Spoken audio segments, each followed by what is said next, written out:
Good morning. Today's time for another First Five.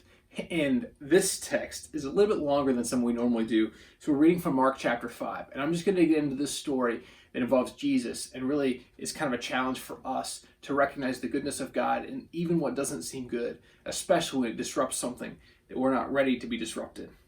So, Mark chapter 5. They went across the lake to the region of the Gerasenes. When Jesus got out of the boat, a man with an evil spirit came from the tombs to meet him. This man lived in the tombs, and no one could bind him any more, not even with a chain. For he had often been chained hand and foot, but he tore the chains apart and broke the irons on his feet. No one was strong enough to subdue him. Night and day among the tombs and in the hills he would cry out and cut himself with stones. When he saw Jesus from a distance, he ran and fell on his knees in front of him. He shouted at the top of his voice, "What do you want with me, Jesus, Son of the Most High God? Swear to God that you won't torture me." For Jesus had said to him, "Come out of this man, you evil spirit." Then Jesus asked him, "What is your name?" "My name is Legion," he replied, "for we are many." And he begged Jesus again and again not to send them out of the area.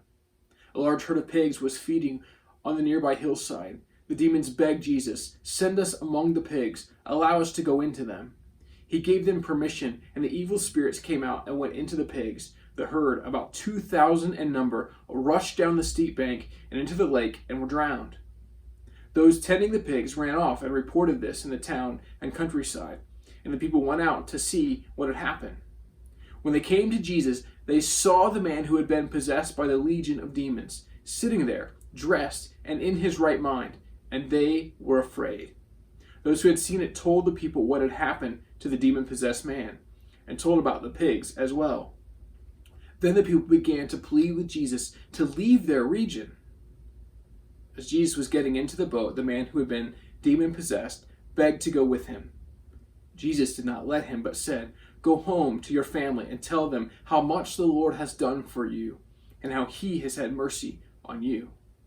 So the man went away and began to tell in the Decapolis how much Jesus had done for him, and all the people were amazed. Now, I want to say that if I saw a guy who had been crazy, who had been possessed by demons, and was incredibly strong, and all these things, and then I saw Jesus speak words, and the demons leave the man, even if they went into the hillside of those pigs, I would be in awe that this man had power over all the principalities and powers of evil. And I would probably be mesmerized and want to follow him and listen. I hope that's how I'd respond.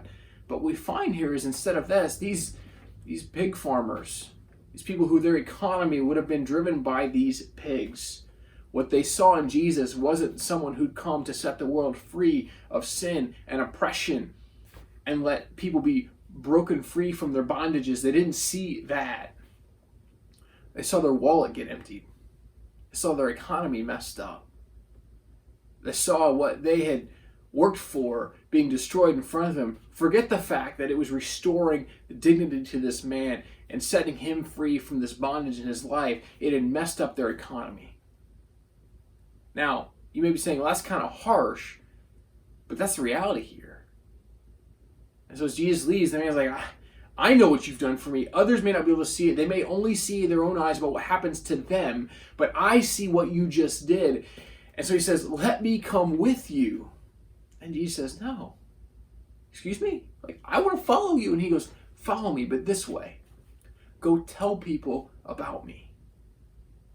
And so the challenge for us then as we live in the 21st century, not the first century, the challenge for us is to tell people about what Jesus has done in our lives, to learn to tell our story about the way he has set us free from bondage, about how he has freed us from the principalities and powers of darkness, about how God has redeemed and restored and made us new.